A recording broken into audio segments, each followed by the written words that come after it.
Assalamualaikum warahmatullahi wabarakatuh. Hello everyone, my name is Kumaila Zahro. Di video kali ini kita akan menjelaskan tentang passive voice. Jadi passive voice itu adalah kalimat di mana subjeknya dikenai pekerjaan oleh objek kalimat. Passive voice digunakan karena objek dari active voice merupakan informasi yang lebih penting dibandingkan dengan subjeknya. Jadi objek di dalam kalimat aktif akan menjadi subjek di dalam kalimat pasif. Contoh kalimatnya seperti ini. Kalimat aktifnya misalkan we fertilize the soil every 6 months. Terus kalimat pasifnya akan menjadi the soil is fertilized by us every 6 months. Dari contoh ini, dari contoh kalimat tersebut dapat kita lihat bahwa yang pertama, objek dari active voice the soil menjadi subjek dari passive voice. Selanjutnya, yang kedua, subjek dari active voice we menjadi objek dari passive voice. Perhatikan pula bahwa terjadi perubahan dari subjeknya di aktif menggunakan subjek pronoun be berubah menjadi objek pronoun yaitu us di dalam kalimat pasif.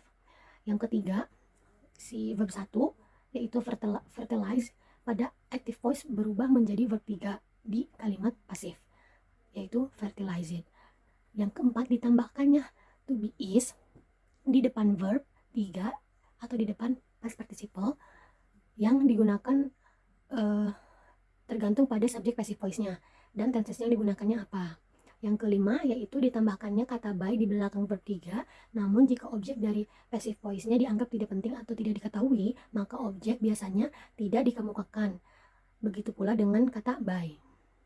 Dan yang terakhir, khusus untuk kalimat-kalimat progresif, jadi perlu ditambahkan kata being di depan verb 3-nya. Jika tidak ditambahkan being, maka tensesnya akan berubah, bukan menjadi progresif, continuous, progresif atau continuous lagi.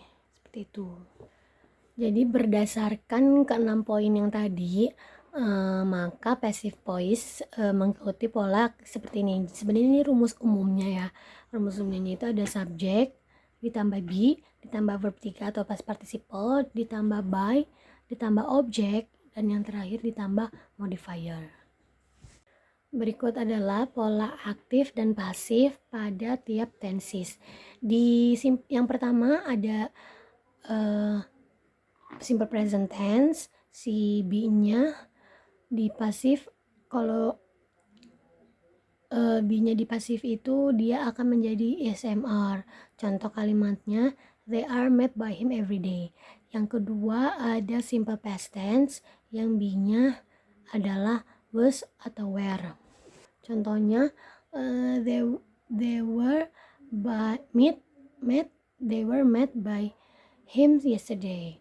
Yang ketiga ada present perfect tense yang to be-nya adalah been yang diletakkan setelah auxiliary verb has atau have sehingga menjadi has been atau have been. Contoh kalimatnya seperti they have been met by him. Yang selanjutnya ada simple future tense yang to be-nya adalah be. Contohnya they will be met by him tomorrow. Ya, selanjutnya ada future perfect tense yang be-nya passive voice adalah been yang diletakkan setelah auxiliary will have sehingga menjadi will have been. Contoh kalimatnya, they will have been met by him before I get there tomorrow.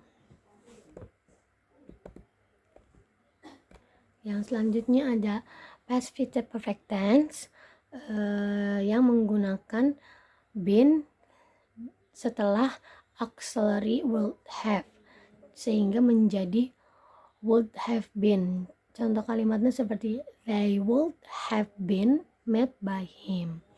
Yang selanjutnya ada present continuous tense yang be-nya adalah is, am, are plus being. Contoh kalimatnya seperti ini. They are being met by him now. Selanjutnya ada past continuous tense, maka be passive voice-nya adalah was atau were ditambah being. Contohnya, they were being met by him. Yang selanjutnya ada past perfect continuous tense, maka be passive voice-nya adalah had been ditambah being. Jadi contoh kalimatnya, they had been being met by him. Yang selanjutnya ada future continuous tense, maka tenses be pasifnya adalah will be ditambah being. Contoh kalimatnya, they will be being met by him. Yang selanjutnya ada past future continuous tense, maka be pasifnya adalah would be ditambah being. Contohnya seperti they would be being met by him. Yang selanjutnya ada future perfect continuous tense, yang being pasifnya adalah will have been ditambah being. Contoh kalimatnya seperti they will have been being met by him. Yang terakhir ada past future perfect continuous tense, maka be pasifnya adalah would have been ditambah being. Contoh kalimatnya, they would be being met by him. Atau misalkan contoh kalimat lainnya seperti the Indonesian football team was beaten by the Saudi Arabia team. Jadi, tim sepak bola Indonesia dikalahkan oleh tim Arab Saudi. Atau contoh selanjutnya adalah English is studied by all high school students. Bahasa Inggris dipelajari oleh semua murid sekolah menengah lanjutan. Seperti itu. I think enough. Wassalamualaikum warahmatullahi wabarakatuh.